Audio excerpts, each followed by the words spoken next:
नमस्कार मु रश्मि यूट्यूब रे आपण समस्त को स्वागत। आज चलतु झुडुंगर गोटे बहुत ही बढ़िया रेसिपी आपण मान सहित शेयर करी। झुडुंगर यही रेसिपी आपण मैंने भात रुटी सबू खाई पारे। सबुति यही रेसिपीटा बेस भल लगी थाए। आशा करुँची आपण मानक आज रेसिपीटी निश्चय भल लगिबो। तो एबे चलतु स्टार्ट करबा आज रेसिपी। झुडुंगर यही टेस्टी रेसिपी बनाई मुझे 250 ग्राम झुडुंग नहीं जाइए। झुडुंगर साइज जेहेतु लंबा थाए पूरा प्रथम झुडुंगर आग आउ पछपट को एमती मोड़िकिना एकाठी करदेवे। एमती कले कौन हम ना सब जगह को आम एकाथरे काटिपर। एबे चलतु झुडुंगर आग आउ पछ भाग को अलग करदे तापर आम झुडुंग को काटिबा स्टार्ट करवा। तो ये मुझे झुडुंगर आग आउ पछ भाग को अलग कर देछि। एबे फटाफट सब जाक झुडुंग को काटिदबा। जदि आपण मानक आज रेसिपी भल लगे वीडियो को लाइक शेयर करेंगे। चैनल जदि नुआ अच्छा सब्सक्राइब तो निश्चय करदे। तो ये मुझे सबूक झुडुंग को काटि सारापर एबे गोटे जगार नहीं जावा। एबे आम झुडुंग को 2 ରୁ 3 थर भाया भल भाव में धोईकी नहीं आसवा।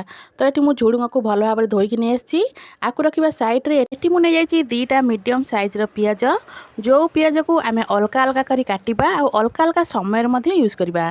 गोटे पियाज को 4 खंड कर तार सबूक पाखुड़ा बा लेयर को अलग करदे ताकू रखा साइड रे।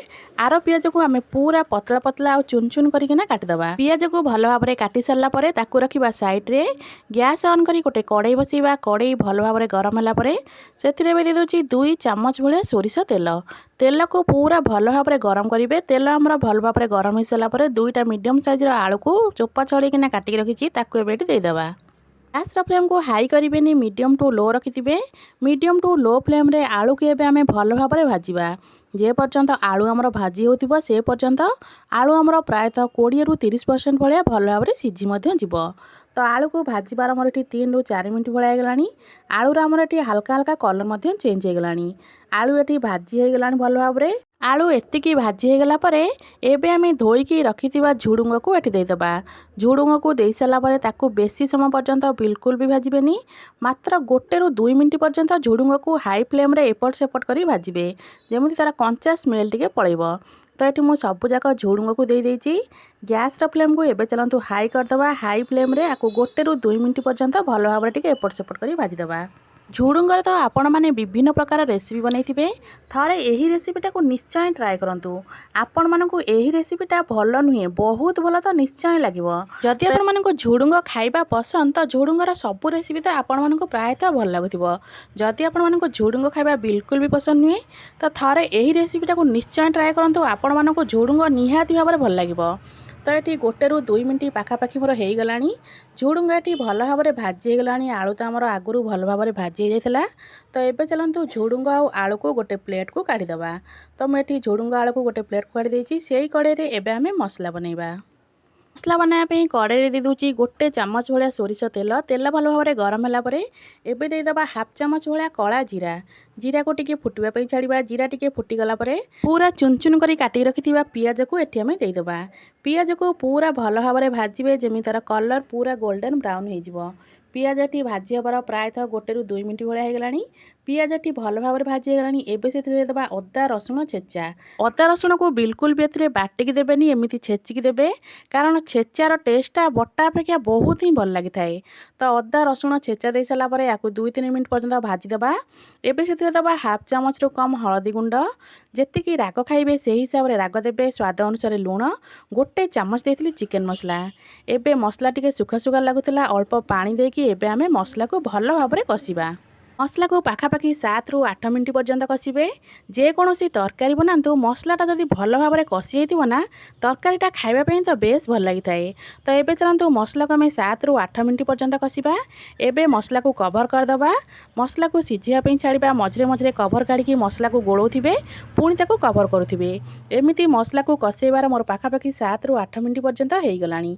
मसला देखंतु तेल आमर पूरा भल भाव में अलगा हो गलानी। मसलार बास्ना मध्य बहुत बढ़िया आसुची। तो ये मोर मसला सब पूरा भल भाव में कषि होगलानी। तो ये देखो मसलार कलरटा केते सुंदर देखाउची। एठी तो मसला पूरा भल भाव में होगलानी। एबे आमे आगुरु भाजिकी रखिथिबा झुडुंग और आलू को एठी देदेबा। एबे सेथिरे देदेबा पियाज जो पियाजर आमे लेयर सब अलग कर रखिले ताकू एठी देदेबा। एबे एठी मु देई दोची गोटे बड़ साइजर टमाटो को एमती काटिक रखिची। टमाटो को एठी आमे देदेबा। सबू को देई सारा पर याकू एबे भल भाव में आमे गोळेबा। गैस रा फ्लेम को यही जगह टिके हाई करदेवे। हाई फ्लेम रे एबे आको आमे 2 रु 3 मिनिट पर्यंत भल भाव टिके कसिबा। मसला तो आमर आगुरु भल भाव पूरा कसी जाइए। एबे ई परिबा देहरे मसला को भल भाव आमे गोलैकिना मिसैदेबा। झुडुंगर तो आपण माने तरकारी भजा कषा बहुत प्रकार रेसिपी बनैथिबे। तार एही रेसिपीटा को निश्चय ट्राए करंतु, देखिबे आपण मानकु एही रेसिपीटा केते भल लागिबो।